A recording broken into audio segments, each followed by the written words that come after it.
हरियाणा प्रदेश में 3 दिन पहले 10वीं के विद्यार्थियों का परीक्षा परिणाम घोषित किया गया। परिणाम घोषित होने के बाद अच्छे नंबर लेकर और मेरिट लिस्ट में आए छात्रों के चेहरे पर खुशी की लहर देखी गई।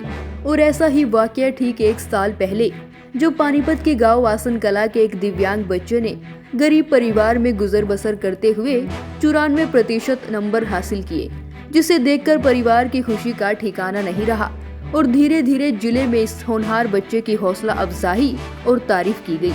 और बात चलते चलते पानीपत के शहरी विधायक प्रमोद विज तक पहुंची और इस दिव्यांग बच्चे की हौसला अफजाई के लिए पानीपत शहरी विधायक प्रमोद विज गरीबी काट रहे उस परिवार तक मिठाई का डब्बा लेकर पहुंचे।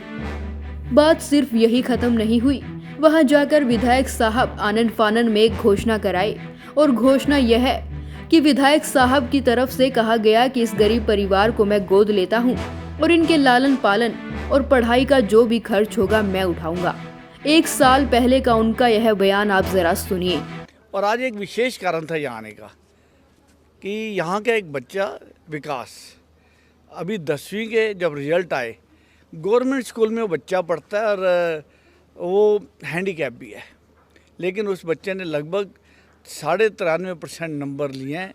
उसके घर में उसकी बहन है जो उसको पढ़ाती है और बहुत ही गरीब परिवार है। और उसके टीचर्स ने भी, मुझे जानकारी मिली, उसकी बहुत मदद की, थोड़ी बहुत पैसे से मदद की, पढ़ाई में मदद की। और बच्चे ने इतना परफॉर्मेंस किया है कि मैंने अपने परिवार में अपने बेटे से इस चीज़ से बात की, बहू से बात की, धर्मपत्नी से बात की, तो फिर हमने ये निर्णय लिया कि हम इस फैमिली को अडॉप्ट करेंगे। जो बच्चा इतना लायक है, जो बिना किसी की मदद के अगर 94% नंबर ले सकता है, तो जीवन में कुछ भी बन सकता है। और अगर हम अपने जीवन काल में किसी एक परिवार को भी ऊपर उठा देते हैं तो बहुत बड़ा काम है। आप सारी दुनिया में बहुत लोगों का नहीं करते तो एक का तो करो। तो बेटे ने पूरी योजना बनाई है। इसके लिए हम इस परिवार को जितना बच्चा पढ़ना चाहेगा उसकी टोटल जिम्मेवारी विज परिवार की है। जहाँ तक पढ़ना चाहेगा, पोस्ट ग्रेजुएशन करे, ग्रेजुएशन के बाद मेडिकल में जाए, इंजीनियरिंग में जाए, जितना भी वो पढ़ना चाहेगा, उसकी बहन भी, दोनों के लिए योजना। और इसके साथ ही साथ घर के खर्चे को भी बड़ा योजनाबद्ध तरीके से मेरी धर्मपत्नी और बहू यहाँ आएंगी, उनके पास बैठेंगी और जैसे जैसा उनकी नीड होगी उसको पूरा किया जाएगा। इसके साथ ही साथ इन बच्चों का पूरा ध्यान रखेंगे।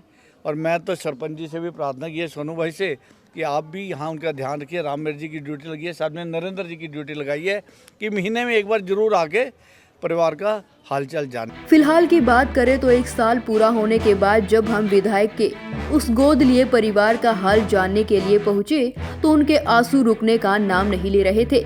दिव्यांग बच्चे की मां ने इस 1 साल के दौरान आने वाली सभी परेशानियों को कैमरे के सामने सिसक सिसक कर बताया।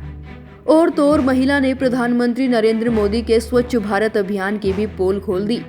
हम यह इसलिए कह रहे हैं क्योंकि यह बीपीएल परिवार है और बीपीएल परिवार होने के बावजूद भी इनके यहाँ पर शौचालय नहीं है, जिसको लेकर महिला का चिंतित होना लाजमी है। इस दिव्यांग बच्चे की मां ने बताया कि घर में जवान बेटी है और मैं तो अंधेरे में चारपाई आगे खड़ी करके जैसे तैसे नहा लेती हूँ, लेकिन घर में जवान बेटी खुले आसमान के नीचे नहाने पर मजबूर है और जिद करती है कि चारों तरफ घर बने हुए हैं, तो ऐसे खुले आसमान में नहाना मेरे लिए शर्म की बात है। आइए अब इस लाचार माँ का बयान सुनिए। इसमें विधायक के किए गए वायदे पर प्रश्न चिन्ह खड़ा हो जाता है। परिवार गोद लिया था विधायक ने, हाँ जी। क्या मदद मिल पाई आप लोगों को? कोई मदद नहीं मिली अभी तक। एक ही बार आए थे, वो सबके सामने आए थे, कई लोगों को साथ में भी ले आए थे। हमारे गांव का सरपंच कृष्ण लाल भी था, रामवीर जी भी थे, और भी एक कृष्ण लाल थे, काफ़ी लोग थे, 10-12 लोग बाहर के भी आए थे, उनका बेटा भी साथ में था। उन्होंने ये कहा था कि भी मेरे साथ इतने सारे लोग आए हैं और मैंने ये परिवार गोद ले लिया, ये इसकी घोषणा भी करी थी। और उनके बेटे ने भी मेरे बेटे से बात करी थी, ये कहा था कि आपके पास साइकिल है? वो कहते मेरे को चलाना नहीं आता, ना मेरे से चलता। वो कहते हम 4 पहियों वाला साइकिल लेके देंगे आपको और आप सीख जाएंगे और आपका हाथ पार भी ठीक हो जाएगा। लेकिन कोई नहीं आया मेरे घर। उसके तो सिर में चोट लगी हुई है काफ़ी, यहाँ से उसका ऑपरेशन होया हुआ है बहुत बड़ा। उसके ये राइट हैंड बिल्कुल नहीं काम करता, जो ये राइट हैंड है ऐसे मुड़ा हुआ है, बहुत ज़्यादा दिक्कत है उसको। और 75% विकलांग है। उसके 93.4% नंबर आए थे और वीडियो को देख के ही वो हमारे घर आए थे विधायक जी, और उन्होंने घोषणा तो करी थी लेकिन उसके बाद हमारे घर कोई नहीं आया। उन्होंने ये कहा था कि मेरे परिवार में से या तो मेरी पत्नी आया करेगी या मेरी बहू आया करेगी या कोई भी मेंबर आया करेगा, हर महीने आपकी सार लेंगे, आपकी बात भी सुनेंगे, बाकायदा आपके पास बैठ के सारी बात भी सुनेंगे आपकी, और हल भी निकालेंगे उस बात का, और जो ये लोग आपको परेशान कर रहे हैं इनको भी देख लेंगे। बहुत बातें करी थी लेकिन कोई नहीं आया। बाद में मैं ही गई थी उनके पास, उन्होंने कहा मैं रामेर जी को भेज देता हूँ कल ही, और रामेर जी आपके साथ भाई बात भी कराएंगे और राशन भी दे आएंगे। बस अब तो बात ही ख़त्म होगी, अब तो देखेंगे, मैं किसी को साथ ले जाऊंगी और उनसे पूछूंगी भाई ये कारण क्या रहा, भाई परिवार गोद लेने का कुछ तो कारण होगा। किसी ने ये कह दिया कि परिवार तो गोद ले लिया और आपकी क्या मदद हुई, सभी ये कह रहे हैं कि ये तो परिवार प्रमोद विज का है और इनको तो किसी चीज़ की ज़रूरत नहीं है क्योंकि वो भी साहब इनकी मदद कर रहे हैं, लेकिन हमारी मदद कोई नहीं कर रहा। हमारे घर लैट्रिन बाथरूम टूटा हुआ है, मैं तो खुद आंगन में कहीं भी नहा लेती हूँ, मेरी गुड़िया नहीं नहाती है। मेरी गुड़िया बहुत परेशान है, वो कहती है मैं बाथरूम में नहाती नहीं, मैं बाहर आंगन में नहीं नहाती। वो लड़का वो कहता है मैं भी बाथरूम में नहाऊंगा, मैं तो कहीं भी खाट रख के कपड़े रख के नहा लेती हूँ, वो बच्चे नहीं नहाते हैं, वो परेशान है, दोनों बच्चे परेशान हैं। मैंने सविता मैम को भी फ़ोन किया था, वो कहते हैं मैं आऊँगी। मैंने कहा आप ऐसे मत बोलो कि आऊँगी, आप आ जाओ, हम तो तड़फ रहे हैं ना, हमारी कोई मदद कर दे, एक बार आओ तो सही। मेरे हालात तो देखो, मेरे को कैसे लोगों ने परेशान कर रखा है, मेरे घर के आगे सुरंग बना दी और उस सुरंग में से भी मेरे को जाने नहीं दे ले लोग। मेरा लड़का ना हैंडीकैप्ट है लेकिन वो पढ़ाई में होशियार है, अब उसकी फ़ीस भी भरनी है, फ़ीस के लिए भी चलो टीचर भर देते हैं फ़ीस वगैरह। उनकी किताबें भी 3-4 जगह से, अब की बार मैं 12वीं क्लास की 3-4 जगह से किताबें लेके आई हूँ मैं उनकी। ऐसे में अब इस गरीब परिवार की मदद के लिए नारी तू नारायणी उत्थान समिति की अध्यक्ष सविता आर्य आसन कला गाँव में परिवार से मिलने के लिए पहुंची और जो भी संभव होगा इस परिवार की मदद करने का भरोसा दिलाया। वहीं सविता आर्य ने बातों ही बातों में विधायक के द्वारा किए गए वायदों पर भी सवाल खड़े कर दिए। चलिए जरा सुनते हैं। सबसे पहले तो मैं आपका धन्यवाद करती हूँ कि आपने न्यूज़ दिखाई थी एक महिला की, संतोष कौर है आसन कला की, और वो काफ़ी दिन से मुझसे संपर्क कर रही थी कि एक बार आप हमारे घर पे आके और हमारी जो स्थिति है उसको देखिए। तो मैंने उनको बोला था कि भी आपका परिवार तो शायद विधायक जी ने गोद लिया है और मैं आपकी क्या मैं हेल्प करूं, जब विधायक इतना बड़ा जब शहर का प्रतिनिधि है तो वो आपकी हेल्प कर रहा है तो मेरे से आप क्या चाहते हो। उन्होंने मेरे पास वो वीडियो भेजी थी आप वाली, तो मैंने देखा कि विधायक इनके घर उसके बाद नहीं पहुंचा। पिछले साल 26 या 27 जुलाई को इनके घर विधायक जी गए हैं, 13 तारीख को इसके बेटे की न्यूज़ आई थी।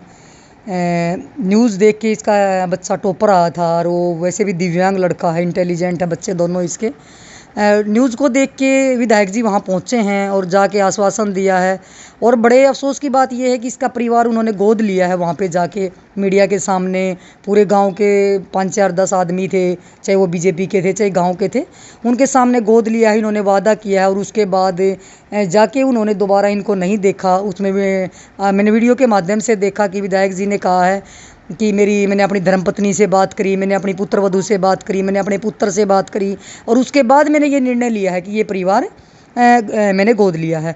तो सबसे पहले तो मैं आपके चैनल के माध्यम से विधायक जी को कहना चाहती हूँ कि जब आपने अपने पूरे परिवार की सहमति से जब इस परिवार को गोद ले लिया था तो आपके परिवार से बढ़ के अब कौन हो गया जिसकी वजह से आपने इस परिवार को दोबारा जाके नहीं संभाला।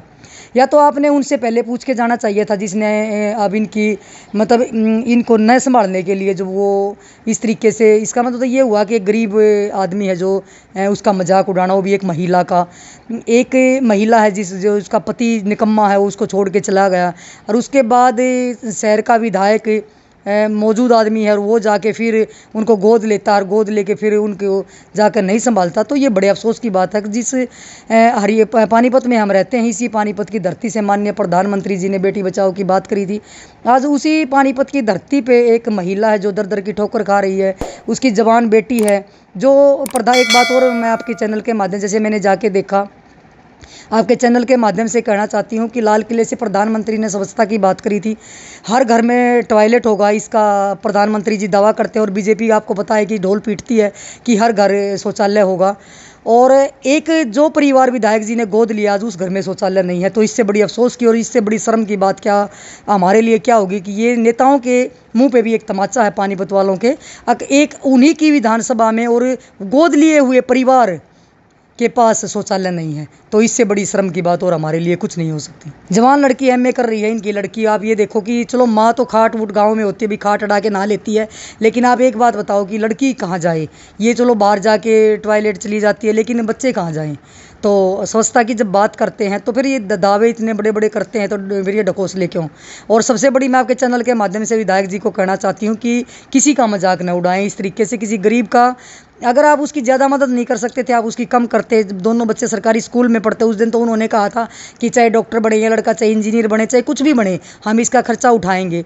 तो आप ये देखो कि सरकारी स्कूल में पढ़ने वाला है और विधायक जी ने साल भी पूरा नहीं किया।